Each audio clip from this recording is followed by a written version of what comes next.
بسم اللہ الرحمن الرحیم۔ السلام علیکم ورحمۃ اللہ وبرکاتہ۔ رب ارحمہما کما ربیانی صغیرا۔ اے میرے رب، میرے ماں باپ پر اس طرح رحم فرما جس طرح انہوں نے بچپن میں مجھ پر کیا تھا۔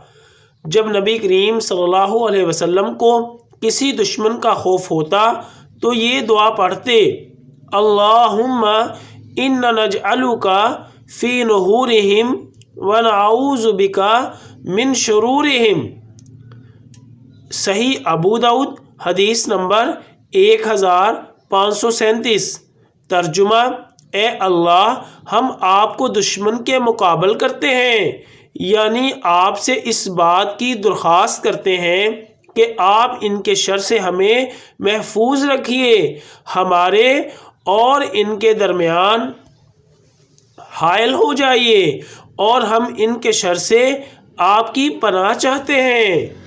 آج کل امت مسلمہ جو غیر مسلموں کے ظلم کا شکار ہے، اس موقع پر ہر نماز کے بعد 3 مرتبہ یا دن میں کم از کم 100 مرتبہ اس دعا کو پڑھ کر تمام مظلوم مسلمانوں کے لیے دعا کیجیے۔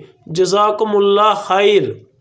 یا اللہ، خاندان اہل بیت کی سچی محبت ہمارے دلوں میں راسخ فرما۔ یا رسول اللہ صلی اللہ علیہ وسلم، ہمارے ماں باپ اور ہماری آل اولاد آپ صلی اللہ علیہ وسلم پر قربان ہو، آمین۔